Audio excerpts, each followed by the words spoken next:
السلام علیکم ناظرین، بسم اللہ الرحمن الرحیم۔ ناظرین، کیا آپ 27 رجب کی شب معراج کی حقیقت کے بارے میں جانتے ہیں؟ یہ وہ مبارک رات ہے جس میں ہمارے پیارے نبی حضرت محمد صلی اللہ علیہ وآلہ وسلم نے اللہ تعالیٰ سے ملاقات کی۔ اس رات کئی معجزات اور واقعات پیش آئے۔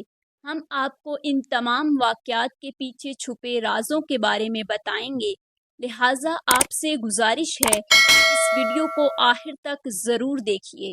ناظرین، واقعہ معراج ہمارے نبی صلی اللہ علیہ وآلہ وسلم کی زندگی کے ان مبارک واقعات میں سے ایک ہے جنہیں دنیا میں سب سے زیادہ شہرت ملی۔ یہ واقعہ آپ کے معجزوں میں سے ایک عظیم معجزہ ہے۔ عام طور پر روایت کے مطابق یہ واقعہ ہجرت کے 1 سال پہلے 27 رجب کی شام کو پیش آیا۔ اس واقعے کا ذکر قرآن مجید اور حدیث دونوں میں موجود ہے۔ قرآن مجید بتاتا ہے کہ معراج کن مقاصد کے لیے پیش ہوئی اور اللہ تعالیٰ نے اپنے رسول کو بلا کر کیا ہدایت دی، جبکہ حدیث میں بتایا گیا ہے کہ معراج کا سفر کیسے ہوا اور اس سفر میں کیا کیا واقعات پیش آئے۔ اس واقعے کی تفصیل ہمیں 28 مختلف روایات سے ملتی ہے۔ ان میں سے 7 روایات وہ ہیں جو خود معراج کے وقت موجود تھیں اور 21 روایات وہ ہیں جو خود صحابہ کرام نے نبی صلی اللہ علیہ وآلہ وسلم کی زبان مبارک سے سنی۔ یہ تمام روایات اس واقعے کے مختلف پہلو پر روشنی ڈالتی ہیں۔ جب ان کو ایک ساتھ جمع کیا جائے تو ایک ایسا دلچسپ سفرنامہ بنتا ہے جس کا کوئی ثانی نہیں۔ اس واقعے کی ابتدا اس طرح ہوئی کہ حضرت محمد صلی اللہ علیہ وآلہ وسلم کو نبوت ملے 12 سال گزر چکے تھے۔ آپ کی عمر 52 سال تھی۔ ایک رات آپ حرم کعبہ میں آرام فرما رہے تھے کہ اچانک حضرت جبرائیل علیہ السلام حاضر ہوئے اور آپ کو جگایا، پھر آپ کو نیم خواب دیدہ حالت میں زمزم کے قریب لے گئے۔ یہاں آپ کے سینے کو چاک کیا گیا، زمزم کے پانی سے دھویا گیا اور اسے ایمان اور یقین سے بھر دیا گیا۔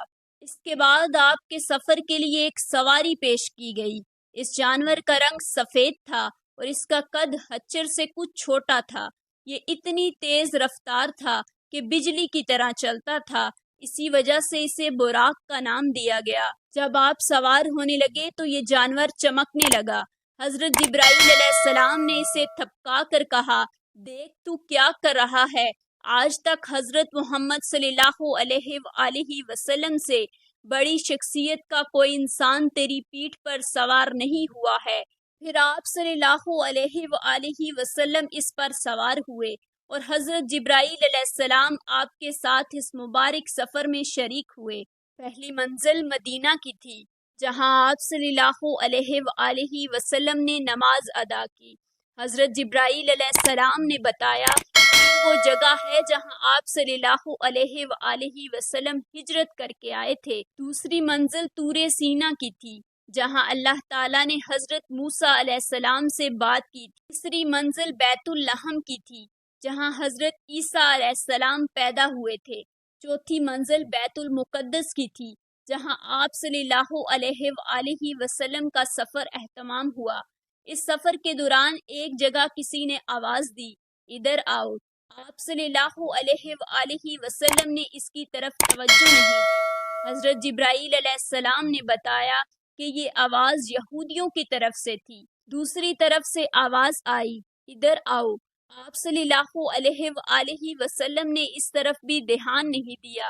حضرت جبرائیل علیہ السلام نے کہا، یہ آواز عیسائیوں کی طرف سے تھی۔ پھر ایک عورت پارسا نیک سجی سوری ہوئی نظر آئی۔ اس نے بھی آپ صلی اللہ علیہ وآلہ وسلم کو اپنی طرف بلایا، لیکن آپ صلی اللہ علیہ وآلہ وسلم اس کی طرف بھی نظر نہیں کی۔ حضرت جبرائیل علیہ السلام نے کہا، یہ دنیا تھی۔ اس کے بعد ایک بوڑھی عورت سامنے آئی۔ حضرت جبرائیل علیہ السلام نے کہا کہ دنیا کی عمر کا اندازہ اس کی عمر سے کیا جا سکتا ہے۔ پھر ایک اور شخص آپ صلی اللہ علیہ وآلہ وسلم کے سامنے آیا اور اس نے بھی آپ کو اپنی طرف بلایا، تو وہاں وہ تمام نبی موجود تھے جو اس وقت تک دنیا میں آ چکے تھے۔ آپ کے پہنچتے ہی سب نماز کے لیے صفیں بنا کر کھڑے ہو گئے۔ سب انتظار کر رہے تھے کہ امام کے طور پر کون آگے بڑھتا ہے۔ حضرت جبرائیل علیہ السلام نے آپ کا ہاتھ پکڑ کر آپ کو آگے بڑھا دیا۔ پھر آپ صلی اللہ علیہ وآلہ وسلم نے سب کو نماز پڑھائی۔ اس کے بعد آپ کے سامنے 3 پیالے پیش کیے گئے، ایک میں پانی، دوسرے میں دودھ اور تیسرے میں شراب تھی۔ آپ صلی اللہ علیہ وآلہ وسلم نے دودھ کا پیالہ اٹھایا۔ حضرت جبرائیل علیہ السلام نے مبارکباد دی اور کہا آپ نے فطرت کی راہ اختیار کی ہے۔ اس کے بعد ایک سیڑھی آپ کے سامنے پیش کی گئی۔ حضرت جبرائیل علیہ السلام کے ساتھ آپ اس سیڑھی کے ذریعے آسمان کی طرف لے جائے گئے۔ عربی زبان میں سیڑھی کو معراج کہتے ہیں، اسی وجہ سے یہ پورا واقعہ معراج کے نام سے مشہور ہے۔ جب آپ صلی اللہ علیہ وآلہ وسلم پہلے آسمان پر پہنچے تو اس کا دروازہ بند تھا۔ وہاں کے پہرہ دار فرشتوں نے پوچھا کون آ رہا ہے؟ حضرت جبرائیل علیہ السلام نے اپنا نام بتایا۔ پھر پوچھا گیا تمہارے ساتھ کون ہے؟ حضرت جبرائیل علیہ السلام نے جواب دیا محمد صلی اللہ علیہ وآلہ وسلم۔ پھر پوچھا گیا کیا انہیں بلایا گیا ہے؟ حضرت جبرائیل علیہ السلام نے کہا ہاں۔ پھر دروازہ کھولا گیا اور آپ صلی اللہ علیہ وآلہ وسلم اندر داخل ہوئے۔ یہاں آپ کا تعارف فرشتوں، انسانوں کی روحوں اور ان بڑی شخصیات سے کرایا گیا جو اس مرحلے میں موجود تھی۔ ان میں سے سب سے اہم شخصیت ایک بزرگ کی تھی جو انسانی جمال کا ایک نمونہ تھے۔ پھر آپ صلی اللہ علیہ وآلہ وسلم دوسرے آسمان پر گئے جہاں حضرت یحییٰ علیہ السلام اور حضرت عیسیٰ علیہ السلام سے ملاقات ہوئی۔ آپ صلی اللہ علیہ وآلہ وسلم نے ان دونوں سے سلام کیا اور انہوں نے بھی آپ کا خیر مقدم کیا۔ اس کے بعد آپ صلی اللہ علیہ وآلہ وسلم تیسرے آسمان پر گئے جہاں آپ کا سامنا حضرت یوسف علیہ السلام سے ہوا۔ حضرت یوسف علیہ السلام نے بھی آپ کا استقبال کیا اور اس کے بعد آپ صلی اللہ علیہ وآلہ وسلم چوتھے آسمان کی طرف بڑھ گئے۔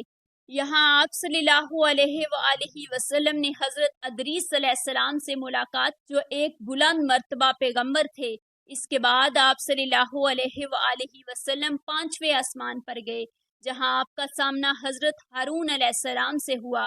حضرت ہارون علیہ السلام نے بھی آپ کا خیر مقدم کیا اور پھر آپ صلی اللہ علیہ وآلہ وسلم چھٹے آسمان کی طرف روانہ ہوئے۔ چھٹے آسمان پر آپ کی ملاقات حضرت موسیٰ علیہ السلام سے ہوئی جو بہت عظیم پیغمبر تھے۔ حضرت موسیٰ علیہ السلام نے آپ سے ملاقات کی اور آپ کو اللہ تعالیٰ کی طرف سے دی جانے والی ہدایت پر بات کی۔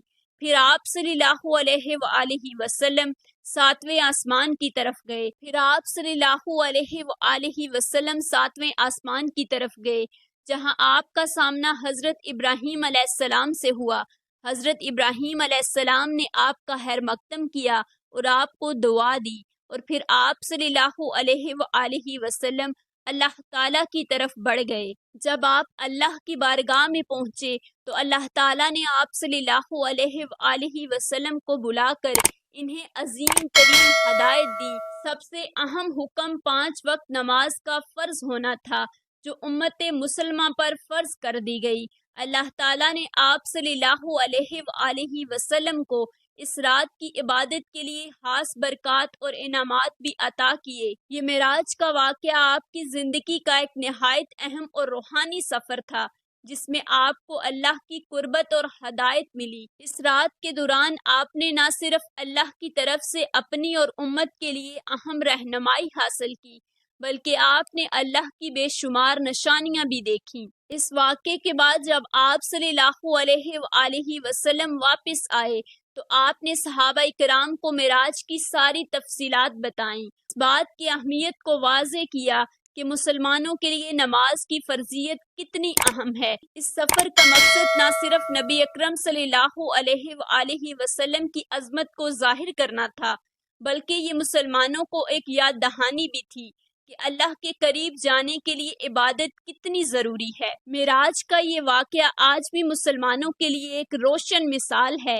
جو ہمیں اللہ کی طرف سے ملی رہنمائی پر عمل کرنے کی ترغیب دیتا ہے۔ اللہ تعالی ہمیں معراج کے اس عظیم واقعے سے سیکھنے کی توفیق دیں اور ہمیں اپنی عبادت میں اخلاص اور یقین عطا فرمائیں، آمین۔